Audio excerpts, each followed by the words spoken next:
In a historic and unique weekend for NASCAR where they took quite a few risks, it results in Joey Logano winning the first ever Busch Clash at the LA Coliseum. We are going to talk about the whole weekend, talk about everything that happened, the new stuff that we saw. Of course, really almost everything this weekend was new except for the drivers and the teams. We saw the normal drivers and teams we see out there. Sure, there were some drivers with different teams and stuff, but that was about the only thing that we saw that we knew about. It was a brand new race car, the next gen car. It was a brand new racetrack at the football stadium, the Olympic Stadium, the baseball stadium, LA Coliseum. They've hosted a lot of historic events there in sports. And of course, a lot of other things during this race weekend that we saw that we have not really seen before, I want to say ever. So let's talk about it. First, let's talk about the race, the end of the race itself. Joey Logano wins. He wins. That might be his first ever Clash win. I don't know if he ever won it at Daytona. He might have, but regardless, he has never lost at the LA Coliseum, 1-0. He held off Kyle Busch there at the end of the race. Kyle Busch was charging him down late in the race. Logano had actually taken the lead from Kyle Busch earlier, but Busch tried his best, kept on locking up the left front though, and just couldn't catch up to him. But the last event was not exactly as eventful as we thought it might be after seeing the second last chance qualifying race. The main event, of course, was the last 23, the 23 drivers that qualified for the main event to win it all, to win the trophy, the prize, the bragging rights, whatever. And this event was not as chaotic. You know, there were a couple incidents where like Kyle Larson just completely took out Justin Haley. Tyler Reddick had a mechanical failure, and Chase Briscoe had a mechanical failure, all within the span of like 2 laps. There were a couple other instances. Blaney got put into the wall by Eric Jones, which resulted in Blaney throwing his hands device at Eric Jones. That was something. We didn't actually see the throw, though, which I was disappointed in. But anyways, we did see some things, but overall, they kept it pretty clean. There was some pretty dang good racing in there, I would say. There was some 3-wide racing. You had some bumping going on. You had some clean passes, actually. Some guys got shoved up the racetrack. It was a pretty fun event, if you ask me. Sure, the ending wasn't as exciting and thrilling as we wanted it to be, but it was still a fun race. But now let's talk about the heat races, the qualifying races.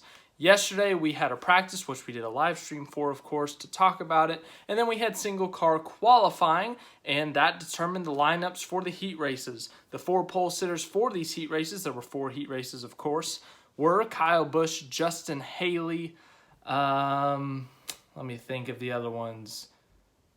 Kyle Busch, Justin Haley, Joey Logano, and I can't remember the 4th off the top of my head for some reason. And Tyler Reddick. Tyler Reddick was the other one. I don't know why I blanked out on him. He was leading at the beginning of this race. But yes, those were your pole sitters for the heat races. And the heat races, they were mostly clean, I would say. The pole sitters won all 4 of the heat races. In each of the heat races, the top 4 advanced from the heat races. So, you know, you finish in the top 4, you advance. So the top 2 usually were pretty calm because there's no point of risking yourself and potentially being out of the main event to fight for first or second in a qualifying race. But 3rd, 4th, back on is really where it intensified, because 4th would try to get in front of 3rd so they could have a buffer behind them so that they could all fight for the last spot. But 4th and 5th was usually the most intense, and we saw some of the most intense battles there. We saw guys get moved out of the way. We saw guys go 3-wide at sometimes. I think one of the most intense and probably most clean ones was, I think it was Hamlin and a couple other guys. Blaney might have been one of them. But yeah, that was a pretty intense battle there. There was a lot of great battles at times, but there was, I think it was the last heat race that we didn't even see cautions in the first 3 heat races, so it was the 4th heat race that we actually saw our first caution for an incident, and it wasn't even a wreck. I think it was like a mechanical failure, and they stopped on track. So yeah, we didn't even see a caution until the 4th heat race. The first last chance qualifying race, which was those who did not make the cut the first time around, got a second chance to make it, and that was a 50-lap race, and the top 3 advanced, and the first one was clean. Not much happened. The top 3 advanced. Pretty solid race. Then the second one happened, and the second one was it was chaotic, very chaotic. In fact, they had to push back the start time for the main event because this one was so chaotic. Caution laps did not count as laps in any of these races, so that also plays a factor, but at the same time, the caution laps would have taken a lot of time, taken up a lot of laps, all that stuff. But there was a lot that happened in this final last chance qualifying, and yeah, these drivers treated it like a last chance qualifying. It seemed like every lap was their last chance. We saw aggressive moves. We saw Austin Cindric spin out 3 times in the matter of like 20 laps. Harrison Burton spun out of the lead and somehow rallied back to get into the main event, all because Ty Dillon jumped a restart. Ty Dillon sent a couple guys in spinning. Brad Keselowski went spinning. Landon Castle went spinning. Kurt Busch wrecked out of the lead. No, he wasn't in the lead, but he got shoved out of the lead by his teammate Bubba Wallace and eventually wrecked. I'm trying to think of what else happened in this heat race. There was a lot that went on. The second last chance qualifying race is what I thought the main event was going to be, but it wasn't, which is good because they kept it pretty clean. Sure, chaos is always fun and stuff, but sometimes there's a limit, and we were getting, I would say, close to that limit. Sure, it's an exhibition race. Sure, it's not a points race, but chaos is fun. Don't get me wrong, but there is a limit, and we were getting close to it, but it ended up with Ty Dillon winning that final last chance qualifying race, and everyone was like, wow, Ty Dillon's going to be in the main event after everything he pulled in that qualifier. He may wreck the field in this one. 5 minutes later, it's announced Ty Dillon will not be in the main event because he jumped the final restart, and that was not the first time he did that in this race. He actually restarted second in a restart earlier in the race, and he jumped that one, had to go to the tail of the field, rallied back to get up front, just to get disqualified for the same thing. So, disappointing for Ty Dillon for sure, but it ended up with Harrison Burton taking his place instead. And so, we saw some actually very unique names in this main event. The guys who actually raced their way into the main event. We saw Ryan Preece in there. We saw, as I said, Eric Jones was in there. Harrison Burton was in there. AJ Allmendinger was in there. We had a lot of pretty fun names in there that we got to see, and some of them actually ran really well in this race. So let's talk about the main event. Let's go through the list of people, go through the results like we normally do, and then I'll talk more about the event and stuff after that. But yeah, we're here to talk about the racing right now. So Joey Logano's your winner. I feel like Joey Logano wins like every single inaugural event of new things, and we just don't pick him to win. He won Bristol Dirt last year, and now he wins at the LA Coliseum. Joey, you're really good at these new tracks and these new style of tracks for a NASCAR car. Logano's also 1-0 in the next-gen car, and he also, random fact of the day, he won at the LA Coliseum before USC's current head football coach, Lincoln Riley. Fun fact of the day. But yeah, second place, Kyle Busch led a good chunk of this race. He was on pole in the single car qualifying. He led and dominated his heat race. He led for a good chunk of this race. He was really good. He just looked really good. He was fast. He was always up front. He never got in any trouble. He did get bumped out of the way by Logano once pretty aggressively, and we all thought he was going to retaliate, but he never got that chance. So, yeah. Kyle Busch ends up finishing second, which I would say that's a good run for him, but if you don't win an exhibition race, it's pretty useless. So, as Kyle Busch would usually say, second sucks. Third place, Austin Dillon. I mean, for him, that's a pretty good day. Austin Dillon, RCR, they usually battle for a top 10 spot, but third place is not bad. That's a great momentum start for 2022. But yeah, good day for him. I don't usually think of him as a short track racer, but a really decent day for him. That's all I got to say. Eric Jones in fourth place. As I said earlier, he got in a little bit of an incident, I guess, with Ryan Blaney. He got hit in turns 1 and 2, I think he said, and then he retaliated in 3 and 4 and just absolutely sent it. Shoved Blaney up the track. Blaney ended up hitting the wall. We thought he was done for the day, but he came back several laps down and nothing resulted of it. I don't know why he came back, but good run for Jones. Fifth place, Kyle Larson. He was up there competing for the win for a bit, but then he just fell off. Sixth place, William Byron. Seventh place, Cole Custer. Eighth place, Christopher Bell. Ninth place, AJ Allmendinger. 10th place, Kevin Harvick. 11th place, Chase Elliott. 12th place, Harrison Burton. 13th, Stenhouse. 14th, Suarez. Suarez looked really good, honestly, the whole weekend, but 14th, I thought he would have done better. In fact, I think he was my pick to win. 15th, Truex. 16th, McDowell. 17th, Blaney. And then the guys who did, 18th, Bubba. And then the guys who didn't finish, Justin Haley was involved in a wreck, as I said, with Kyle Larson. That was a bad move by Larson. Larson just blatantly took him out. He didn't, hit him in the left rear. Haley was trying to pass him, and Larson just swept in front of him and shoved him into the wall, basically. 20th, Ryan Preece had some type of mechanical issue, so an unfortunate end to his day. 21st, Tyler Reddick was leading 20 laps into this race, and he just stopped. There was some type of mechanical problem. I think he said it had to do with the rear axle. No, transaxle or something like that. So you car experts, you know what that means. 22nd, Chase Briscoe. He had gotten all the way up into the top 5 early in this race, and he had a problem that caused him to stop. I mean, it was so upsetting to see some of these guys who looked like they were doing really good, especially some of these young guys who haven't won yet in the Cup Series. They looked like they were going to do good, but then they had their unfortunate problems.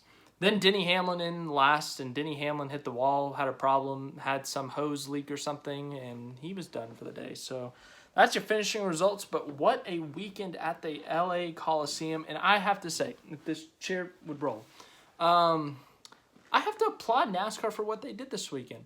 I was one of the people who was actually excited to see what this was about. I thought it was going to be a chaotic, kind of weird event, but NASCAR kept on adding things to it that I was like, if you did this during a regular season race, I would be like, okay, there's no point of changing up a race weekend for that. But since it's an exhibition race, since it's the Clash, and I think this also applies to the All-Star race as well, I think you're allowed to experiment with these two races, the All-Star and the Clash, because they're not a points-paying event, they're for fun, and it's really not important in the grand scheme of things of NASCAR.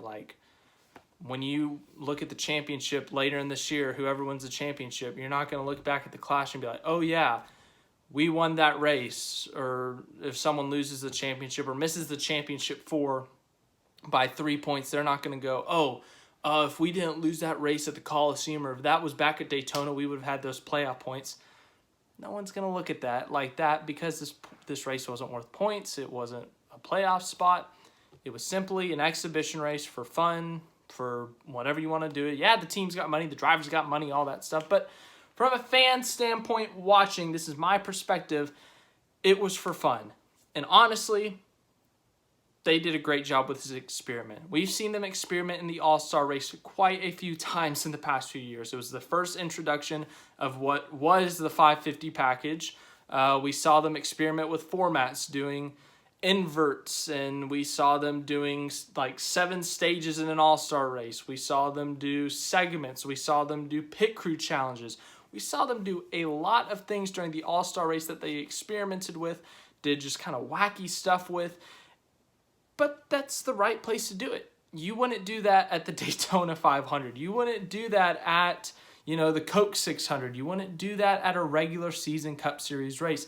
This is the right place to do it. The All-Star race is the right place to do it, and it's the same thing for this weekend. For the regular season, honestly, okay, you would not.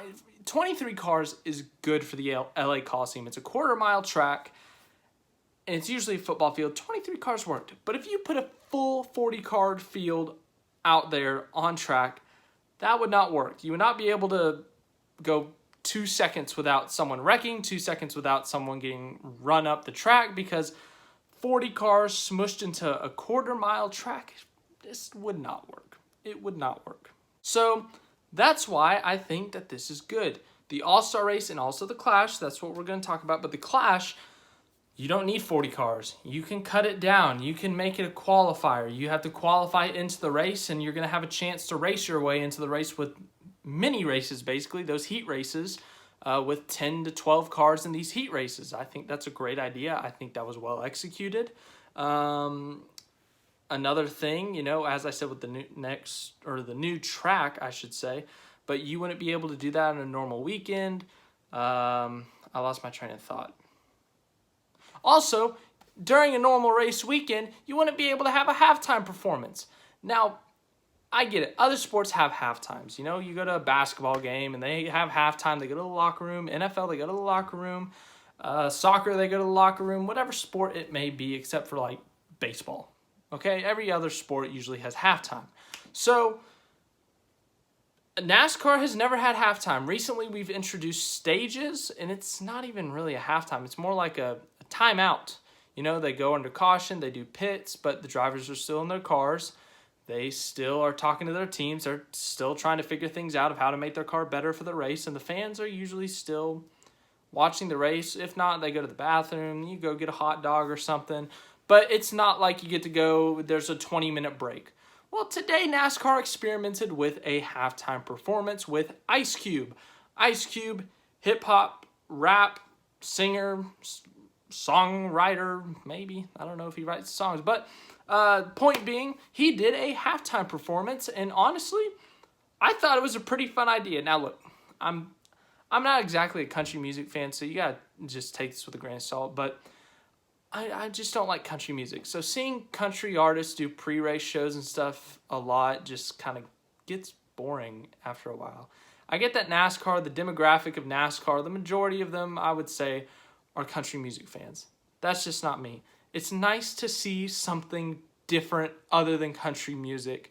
Now, hip-hop, rap is not exactly my style either, but it was just nice to see something different. And, you know, Ice Cube, I think he does have some good songs. But the crowd looked pretty engaged. Fox Sports kept on, like, zooming into the awkward people who were just standing there just kind of like, woo, or they would do, like, a small hop or something, you know, it was just awkward kind of thing. But at the same time, who isn't awkward at a concert or at something like that?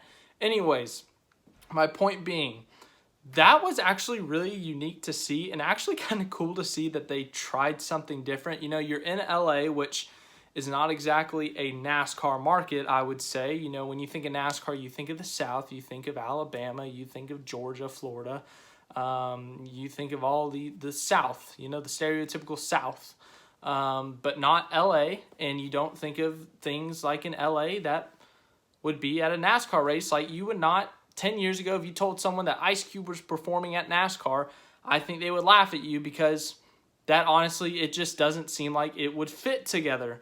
But yeah, I honestly thought that was a great idea by NASCAR, especially once again for the fact that it was an exhibition race. If you do this at like the Daytona 500, I don't think it would have a great response, but I thought it was a great idea. I thought it was a fun idea, and it seemed like the crowd, the people there were having a good time. I think they said about 70% of the people there had never been to a NASCAR race before. So you have to appeal to your fan base. You have to appeal to potential new fans, and the majority of people there were new fans. So you got to appeal with something new, something different that you haven't done before, because the things you have been doing hasn't been able to appeal to these fans to draw them in before. So you got to try something different. So they tried doing a race at a football stadium, and they brought in Ice Cube for a halftime performance, and it was quite unique, and I honestly enjoyed everything about this weekend. I enjoyed the racetrack. I enjoyed the racing. You know, that was the side I was more looking forward to, because I'm a NASCAR fan. I'm a racing fan. But I also thought NASCAR did a good job in terms of the entertainment side of things and the appealing to fans kind of thing. The Ice Cube halftime performance. I wasn't at the race, but apparently they had a DJ performing during cautions. I don't know how he did, but it's a unique idea. It's a fun idea. If you were at the race, let me know how that went. DJ, I don't know his name. DJ McDJ Face. We'll go with that. What else happened this weekend? I mean, they went to a new market they haven't really gone to before. Sure, there's Fontana out there, but, you know, you haven't gone to... You go to an iconic sports venue in LA and you completely restructure it, you completely redo it and turn it into a racetrack. And we haven't seen under a half-mile racetrack in a long time. I mean, you had a new guy in the booth with Tony Stewart. Everything about this weekend was new, and I liked it. I really did. I thoroughly enjoyed this weekend. The hype behind it, the excitement behind it. Sure, as a NASCAR fan, it wasn't the most exciting winner. Joey Logano wins a lot. So, you know, it would have been cool if we got like a new winner, if we got someone who hasn't won in a while. But you know what? whoever wins, it shouldn't affect what you think of the race. I thoroughly enjoyed the racing this weekend. I thoroughly enjoyed the on-track action. I enjoyed the fact that there was some tension, there was some anger between Ryan Blaney and Eric Jones, between Corey LaJoie and Kevin Harvick, between... There was another one. There was another one that I'm forgetting about. There was some rivalry out there. But I had a lot of fun this weekend. Everything about this weekend I thought went well for NASCAR. I thought they did a great job. They took some steps. They took some large leaps, some risks that many people were automatically saying, oh, this is going to be a failure. No one's going to like it. Why would you go to LA? No one out there cares about NASCAR. Oh, why would you turn a football stadium into a racetrack? No one's going to like that. Oh, why would you invite Ice Cube? No one's going to like that. And it ended up being a success, in my opinion. I thought it was all really fun. I thought it was a really good weekend, and it was an exhibition race. You do this during a regular season race, I don't think it works. I don't think it would have been received well. But you do this for the preseason race. You do this for the All-Star race. I think it works well. I think that's the perfect place to experiment for things. I think that's the perfect place to try new things. It's the perfect place to do something like what they did this weekend. So I applaud NASCAR for taking the risk, taking the leap of faith, because in my opinion, it worked. I'm looking forward to what your feedback is. Did you think this whole weekend was a great success? Did you think that the racing was good? Did you think the next-gen cars looked good? Obviously, there's the debate of that was the first race with the next-gen cars. You put them on a quarter-mile track, and the supplies are low right now, but that's a whole other debate for a whole other time. But they got 2 weeks to figure that out before Daytona. But, yeah, I really enjoyed this weekend. I really enjoyed this race. Joey Logano's your winner. He doesn't lock a playoff spot. He doesn't get playoff points or anything, but he gets a trophy. He gets bragging rights, and he gets to go on the rest of his life saying he won at the LA Coliseum. So, yeah, really enjoyed this race weekend. Really enjoyed everything about it. I really did. So let me know what you thought. Have a great rest of your day. Have a great rest of your weekend. There's only a few hours left of it, but I'm looking forward to Daytona in 2 weeks.